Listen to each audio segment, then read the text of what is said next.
हरि ओं नम भगवते वासुदेवाय। ओं नम भगवते श्री जगन्नाथाय। ओं नम भगवते महापुरुषोत्तमानंदाय। जय जय महापुरुषोत्तमानंद जी की जय। अच्युतं केशवं कृष्ण दामोदरम, अच्युतं केशवं कृष्ण दामोदरम, रामो नारायणं जानकी वल्लभं, रामो नारायणं जानकी वल्लभं। जय जय महापुरुषोत्तमानंद जी की जय। तो सज्जन मंडली समस्त मोर शुभ संध्या। मंचरे प्रवेश करा पूर्व मंचासन समस्त श्रोता वक्ता ज्ञानी गुणी पंडित मानू ए दीन हईन अकिंचन तपन आज मथानत प्रणाम जनाऊँ। आम आलोचना कर महापुरुषंकर विरचित चकड़ा मराण। आज आम आलोचना करने को जाउछंती जे श्री श्री महापुरुष तानंदर चकड़ा मराण अवशिष्टांश जहाँ काली आम आलोचना करते। सुन रामचंद्र निष्ठावचन भविष्य तत्व चकड़ा मराण, ऋषि कल्याण दिगंजामे अच्छी सेठारे भकत एक जे स्थिति, ता पाखरे अच्छी भौरी वर, सप्तमुखी चंडी तही ठावर। महापुरुष कहले राम रे तू शुण, ऋषि कल्याण नदी गंजाम जिले बही जाऊँगी, सेठारे एक भक्त मोर अच्छी, पाखे अच्छी भौरी वर, सप्तमुखा चंडी सेठी अच्छी। आउ डमशाला नदी केन्दुझर, निधिबे देउरी जे भकत मोर, तार पश्चिम रे बड़ी पहाड़, ता तलरे बड़ी राजार गड़, सुना झरा बोली पहाड़ अच्छी राम रे, सेठावरे बहु रतन स्थिति, मोहागिरी अच्छी पूर्व दिग, राम नामे एक भकत ठीक, आनंदपुर रे भकत ठणा, तेंतुल भकत नाम नारणा, डुबुरी ठावर बड़ पड़िया, लंगड़ा भैरवी होई चिठिया, तीन रड़ी से मारिब तुहाई, झड़िबे मेल पतर होई। महापुरुष कहले बाबुरे राम डमशा नदी केन्दुझर रे निधि देउरी बोलिले भक्त मोर अच्छी, तार पश्चिम रे बड़ी पहाड़ अच्छी, ता तले बड़ी राजगढ़ थिला बा अच्छी, सुनाझरा बोली पहाड़ अच्छी, सेटा बहुत धन रत्न अच्छी, महागिरी अच्छी पूर्व दिगरे, राम नामे एक भक्त अच्छी, आनंदपुरे भक्त ठणा करछि, तेंतुल ग्राम रे भक्त नारायण अच्छी, डुबुरी ठावरे बड़ पड़िया, लंगड़ा भैरव भी सेटा ठिया होइछि, तीन रड़ी से मारिब तुहाई, झड़िबे मेछ बाने, सेठावरु गले अल्प दूर, बंशी ध्वनि हुए गिरी मध्यर, से ध्वनि शुभई कनिका गड़, पंचमुखी तही उत्तर जोड़, धनियागिरी रे रहिछि धन, उड़ा शुणी ठारे अर्खित पूर्ण। महापुरुष कहले सेठार किछि दूर गले बंशी ध्वनि शुभे गिरी मध्य से ध्वनि कनिका गड़ को शुभे, पंचमुखी हनुमान अछंती, उत्तर जोड़ धनियागिरी रही बहुत धन, आ उड़ा शुणे अर्खित दास अछंती थिले। से कौन है ना लक्ष्मी नारायणपुर मध्य बाबाजी ओझा जे भक्त मोर, सुखुआ पड़ारे भक्त अछंती, चंद्रमणि भक्त जाति रे तंती, ता गृह भितरे ଚମ୍ପା ବୃକ୍ଷରେ ମଲାଙ୍ଗ ରହିଛି ତହିଁର ପରେ। ମହାପୁରୁଷ କହିଲେ ଧନିଆଗିରିରେ ଧନ ଅଛି, ଓଳାଶୂନ୍ୟ ଅର୍କଦାସ ଅଛନ୍ତି, ଲକ୍ଷ୍ମୀନାରାୟଣପୁରରେ ମଧ୍ୟରେ ବାବାଜୀ ଓଝା ବୋଲି ଗୋଟେ ଭକ୍ତ ଅଛି, ଶୁଖୁଆପଡ଼ାରେ ଭକ୍ତ ମୋର ଅଛି, ଚନ୍ଦ୍ରମଣି ତା ନା। ତା ଘର ଭିତରେ ବା ଗୃହ ଭିତରେ ଏକ ଚମ୍ପା ଗଛ ଅଛି, ସେ ମଲାଙ୍ଗ ରହିଛି। ମାହାଙ୍ଗା ଗ୍ରାମର ବାହାର ସାହି କେଶବ ବୋଲିଣ ଭକ୍ତ ଛଇ। ମାହାଙ୍ଗା, ଏଇ କୁଆଁପାଳ ମାହାଙ୍ଗା ସାଲେପୁର ଯେଉଁ କେଶବ ବାବା କହୁଛନ୍ତି, ସେ କିଏ କହୁଛି ଭଗବାନ। ବିଭିନ୍ନ ଲୋକ ସବୁ ଟିଭିରେ ବସି କହିଲେଣି ଯେ ସେ ଭଗବାନ ଜନ୍ମ ହୋଇଥିଲେ। ଭଲ ଭଲ ଲୋକଗୁଡ଼ା ସବୁ ଟିଭିରେ ବାଳିକା ବେଲା କହୁଛନ୍ତି ଭଗବାନ। ଏ ଚକଡ଼ା ମଡ଼ାଣ୍ଡେ ଆପଣ ଦେଖିବେ 93ରେ ଦେଖିବେ ଲେଖା ହେଇଛି ଯେ ମାହାଙ୍ଗା ଗ୍ରାମର ବାହାର ସାହି କେଶବ ବୋଲିଣ ଭକ୍ତ ଛଇ।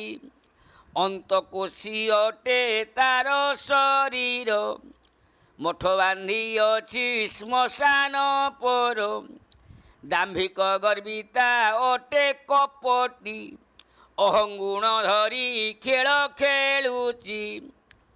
ମହାପୁରୁଷ କହିଲେ ଦାମ୍ଭିକ କୁଟିଳ କପଟିଆ ଅହଂଭାବ ରଖି ସେ ଭଗବାନ ଭଳି ଖେଳ ଖେଳୁଛି। ସେମିତି କେଶବ ବାବା, କେଶବ ତା ନାଁ ମାହାଙ୍ଗା। ସେଠାବରୁ ଗଲେ ନରେନ୍ଦ୍ରପୁର, ଚିତ୍ରତ୍ପୋଳା ନଦୀ ଲିମ୍ବ ମୁଖ୍ୟର। ସେଠାବରେ ମୋର ଭକତ ଠଣା, ଜଗନ୍ନାଥ ଭକତ କର ଠିକଣା। ସେଠାବରୁ ରାମ ଉତ୍ତର ଯିବୁ, ଶୁକ ପରୀକ୍ଷିତ ଗାଦି ଦେଖିବୁ। ଅନ୍ଧମୁନି ମଠ ତା ପାଶେ ଅଛି, ଦୃଶ୍ୟ ନେଇ ସେହି ଅଦୃଶ୍ୟ ସ୍ଥିତି। ମାଟି ତଳେ ଗୁମ୍ଫା ପଦ୍ମ ପୋଖରୀ, ବିବର ରହିଛି ତା ମଧ୍ୟେ ପୁରୀ। ମହାପୁରୁଷ କହିଲେ ବାବୁରେ ମାହାଙ୍ଗାରେ ବାହାର ସାହିରେ କେଶବ ବୋଲି ଏକ ଭକ୍ତ ଜନ୍ମ ହେବ। ଅନ୍ତକୋଷରେ ତା ଶରୀର, ମଠ ବାନ୍ଧି ଶ୍ମଶାନ ବାହାରେ ରହି ଦାମ୍ଭିକ ଗର୍ବିତା କପଟି ଅହଙ୍ଗୁଣ ଧରି ସେ ଖେଳ ଖେଳିବ। ସେଠାରୁ ନରେନ୍ଦ୍ରପୁର ଗଲେ ଚିତ୍ରତ୍ପୋଳା ନଦୀ ଲିମ୍ବ ମୂଳ ପାଖରେ ମୋର ଭକ୍ତ ଠଣା, ଜଗନ୍ନାଥ ଭକ୍ତ ସେଇଠି ଅଛି। ଆଉ କିଛି ଦୂର ଗଲେ ଶୁକ ପରୀକ୍ଷିତ ଗାଦି ପଡ଼ିବ। ଆପଣ ଯେଉଁ ଉଦାହରଣ କରି ଶୁକ ପରୀକ୍ଷିତ ଗାଦି ପଡ଼ିବ। ତାପରେ ଅନ୍ଧମୁନି ମଠ, ଅନ୍ଧବଟ, ଅନ୍ଧମୁନିଙ୍କ ବଟ ମଧ୍ୟ ପଡ଼ିବ। ମାଟି ତଳେ ସେଠି ପଦ୍ମ ପୋଖରୀ ଅଛି, ବିବର ଫିଟିଛି। ଉଷସ୍ଥ ବୃକ୍ଷରେ ରହିଛି ଚଣ୍ଡୀ, ବରାଗୋଳ ଗ୍ରାମ ଖାଇବ ଧନସି। ଲିମ୍ବ ବୃକ୍ଷ ମୂଳେ ଯଜ୍ଞ ହୋଇବ, ଚିତ୍ରତ୍ପୋଳା ନଦୀ ଉଛୁଳି ଯିବ। ସାତ ଭଉଣୀ ଯେ ଛନ୍ତି ସେଠାର, ଧରିଛନ୍ତି ଖଣ୍ଡା କାତି ଖର୍ପର। ବେଛମାନଙ୍କୁ ସେ ଖାଇବେ ମୋଡ଼ି, ନାଗେଶ୍ୱରୀ ବଣୁ ହୋଇବ ରଡ଼ି। ମହାପୁରୁଷ କହିଲେ ମାଟି ତଳେ ସେଇ ଅନ୍ଧମୁନି ପାଖରେ ଗୁମ୍ଫା ଅଛି, ପଦ୍ମ ପୋଖରୀ ଅଛି, ବିବର ରହିଛି ତା ମଧ୍ୟରେ ପୁରୀ। ଉଷସ୍ଥ ବୃକ୍ଷରେ ଚଣ୍ଡୀ ଅଛନ୍ତି, ବରାଗୋଳ ଗ୍ରାମରେ ସେ ଧୁନ୍ସି ଖାଇବ। ଲିମ୍ବ ବୃକ୍ଷ ମୂଳେ ଯଜ୍ଞ ହୋଇବ, ଚିତ୍ରତ୍ପୋଳା ନଦୀ ଉଛୁଳି ପଡ଼ିବ। ସାତ ଭଉଣୀ ସେଠି ଅଛନ୍ତି ଖଣ୍ଡା ଖର୍ପ ଧରି।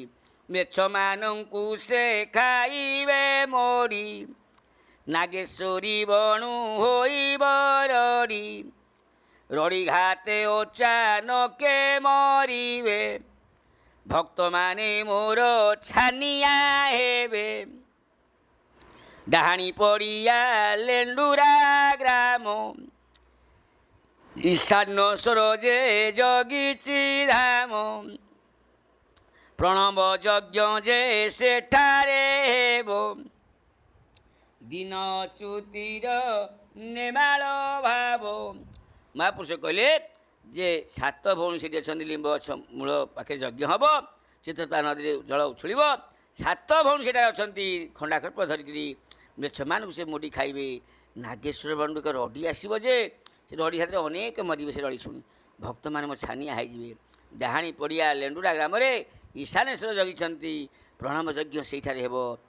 ଏଣୁ ଦିନ ଅଚ୍ୟୁତି ଭାବ କରିଛି ସାରସ୍ୱତ ଗ୍ରନ୍ଥ ଅଟଇ ଏହି ରାମରେ ଭକ୍ତଙ୍କ ହିତରେ ପ୍ରକାଶ ହୋଇ ଦିନୁ ଦିନୁ ମହରଗ ପଡ଼ିବ କୋଟି କୋଟା ଠାରେ ଲୀଳା ଲାଗିବ ଦୀନବନ୍ଧୁ ଭକ୍ତ ମୋର ଅଟଇ ପଞ୍ଚୁ ପାଣ୍ଡବଙ୍କ ମନ୍ଦିର ସେହି ହରଚଣ୍ଡୀ ଅଛି ସେହି ସ୍ଥାନର ମନ ଶାନ୍ତିରେ ପିଇବ ରୁଧିର ହଣା କୋଟା ଗୋଟି ସେଠାରେ ହେବ ତେବେ ତୁ ଜାଣିବୁ ସୂଚକ ଭାବ। ଡାହାଣୀ ପଡ଼ିଲା ଲେଣ୍ଡୁରା ଗ୍ରାମରେ ଈଶାନ ସୁର ଅଛନ୍ତି ପ୍ରଣବ ଯଜ୍ଞ ସେଠାରେ ହେବ ଦିନ ଅଚ୍ୟୁତି ନିମାଳରେ ଭାବ କରିଛି ସାରସ୍ୱତ ଗ୍ରନ୍ଥ ଇଏ ଭକ୍ତଙ୍କ ଭିତରେ ପ୍ରକାଶ ହୋଇଛି ଦିନୁ ଦିନ ମହରଗ ପଡ଼ିବ ସବୁ ରେଟ୍ ଦର ସବୁ ବଢ଼ିଯିବ ଦ୍ରବ୍ୟର କଟିକଟା ଠାରେ ଲୀଳା ଲାଗିବ ଦୀନବନ୍ଧୁ ଭକ୍ତ ମୋର ଅଛି ଏ ପଞ୍ଚୁପାଣ୍ଡବ ମନ୍ଦିର ସିଏ ଆଉ ସେଇ କଟିକଟା ପାଖରୁ କିଛି ଦୂରରେ ତର୍ତ୍ତ ବୋଲି ଜାଗାରେ ହରଚଣ୍ଡୀ ମନ୍ଦିର ଅଛି ହରଚଣ୍ଡୀ ସେ ସ୍ଥାନରେ ଅଛି ମନ ଶାନ୍ତି ରକ୍ତ ପିଇବ ହଣାକଟା ସେଇଠୁ ଆରମ୍ଭ ହେବ ହରଚଣ୍ଡୀ କତରୁ ତହିଁ କିଛି ଦୂରେ କେନ୍ଦୁ ପାଟଣା ଲୁଣା ନଦୀ କୂଳେ ଭକତ ସିନା ଏକ ଗୋଟି ସ୍ତ୍ରୀ ଭକତ ହେଇଛି ବିଟ ପିପଣରେ ନାମ ଲେଖିଛି ତିଳୋତ୍ତମା ନାମ ଅଟେ ତାହାର ପୂଜା କରୁଅଛି ବ୍ରହ୍ମକ୍ଷର ଶୁଭ ପଦାରୁ ଯେ ନିଆଁ ଲାଗିବ ନାଉପାଳ ଗ୍ରାମ ସମୂଳେ ଯିବ ଫଗୁଦାସ ଭକ୍ତ ସେଠାରେ ଅଛି ନୈମିଷାପୁରରେ ଧ୍ରୁବ ସ୍ଥିତି ଗିରିଧାରୀ ଅଛି 18 ନଳା ଉତ୍ସବ ବଢ଼େଇ ଅଟେ ପାଗଳା ମହାପୁରୁଷ କହିଲେ ବାବୁରେ ରାମ କିଛି ଦୂରରେ କେନ୍ଦୁପାଟଣା ଗୋଟିଏ ଅଛି ଲୁଣା ନଦୀ କୂଳରେ ଏକ ସ୍ତ୍ରୀ ଭକ୍ତ ଅଛି ବିଟ ବିଷେ ତିଲୋତ୍ତମା ତା ନାଁ ପୂଜା କରୁଛି ବ୍ରହ୍ମକ୍ଷରକୁ ଶୁଭ ପ୍ରଦାରେ ନିଆଁ ଲାଗିବ ନାଉପାଳ ଗାଁଟା ସମ୍ପୂର୍ଣ୍ଣ ଧ୍ୱଂସ ହୋଇଯିବ ସେଇ ନାଉପାଳ ପାଖରେ ମୋର ଭକ୍ତ ଫଗୁଦାସ ଅଛି ନୈମିଷାପୁରରେ ଧ୍ରୁବ ସ୍ଥିତ ଅଛି ଗିରିଧାରୀ ଅଛି 18 ନଳାରେ ଉତ୍ସବ ବଢ଼େଇ ସିଏ ବି ଅଛି ପାଗଳ ହୋଇକିରି ପାଗଳା ରୋଲ୍ କରୁଛି ଆହୁରି ପାଗଳା ଶାଳି ଜଙ୍ଗାରେ କୁଳିଆ ବୋଲିନ ନାମ ତାହାରେ 56ରେ ଢେଉ ମାରି ଆସିବ ବଡ଼ ଦେଉଳରେ ପାଣି ପଶିବ ସିଂହାସନ ପରେ ଥିବେ ବରୁଣ ବଡ଼ ପଣ୍ଡାର ଯେ ହେବ ମରଣ ଜଗନ୍ନାଥ ଯିବେ ଛତିଆ ପୁରୀ ସଂସାର ପଡ଼ିବ ଚମକ ହୁରି 13 ଦିନ କ୍ଷେତ୍ର ହେବ ଛତିଆ ଭକତ ରହିଛି ତହିଁ ହାଡ଼ିଆ ବୈରୀ ଷ୍ଟେସନ ଇଞ୍ଜିନ ଚୂର୍ଣ୍ଣ ଛତିଆକୁ ଯିବେ ସେ ଦାରୁ ବ୍ରହ୍ମ ଋଷିଆ ତ୍ରିଜଟା ମୁକତ ହେବ ଯୁଗକୁ ଯୁଗ ଯେ କଥା ରହିବ ନ ଜାଣି ଏହା ହେବ ଯେ ଗୁପ୍ତର ଭକ୍ତମାନେ ଆନନ୍ଦିତ ପାର କହିଲେ ବାବୁରେ